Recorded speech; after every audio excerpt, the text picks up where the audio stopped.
Good morning. Marc Ostwald from ADM Investor Services International with some thoughts on the dollar interest rates and the Federal Reserve's management of the US money markets at the current point in time. It's on my first chart, I've got the US dollar index, a 5-year chart, so basically to highlight a couple of points. First of all, as much as we still seem to be in that uptrend, that has persisted, very much a grinding uptrend since the middle of 2018, thanks largely to the advantage that the US has in terms of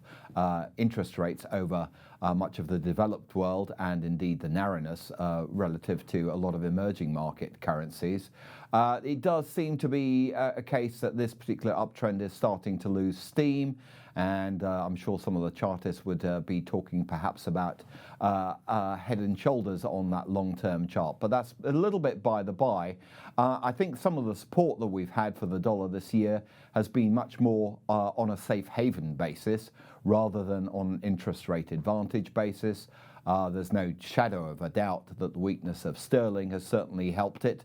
due to the Brexit uncertainties, and that it could move in the opposite direction to the way it has recently, which has been driven by optimism on the Brexit outcome, particularly the parliamentary vote that we will be getting on Saturday. But if it doesn't, if that is actually approved, then the dollar probably has a little bit more downside. So when one looks at it, actually, this is a somewhat belated reaction to what we've been seeing in terms of the traditional driver of dollar-euro above all, which is where my next chart is of particular relevance. This is the 10-year US Treasury, 10-year Bund spread, and as one can see, basically since that peak back in October of 2018, we've been steadily narrowing this, which should in fact and be normally supportive of the euro. But obviously at the same time, as much as this spread has narrowed, so the 10-year Bund yield has also gone deeper and deeper into negative territory, which has been one of the things which is hampering it. However, assuming that we say, or that the optimism on US-China trade and Brexit are actually justified, then this the spread has the potential to go back to the sort of levels that we saw at the end of 2017, which drove that initial rally that we saw last year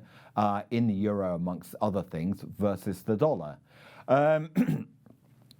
fly in the ointment here has to be, of course, the fact that we are starting to head into year end, and we've had a lot of this money market turmoil. So I think one of the important things is to have a look at what's actually happening in terms of US money markets, because obviously if we get into a situation going into year end and with year end funding requirements, balance sheet related, if we get more turmoil in the money markets, then obviously that dollar downtrend will not necessarily emerge. So my last two charts, very simply, the first one is the US secured overnight financing rate. This is what's going to be replacing the LIBOR rates.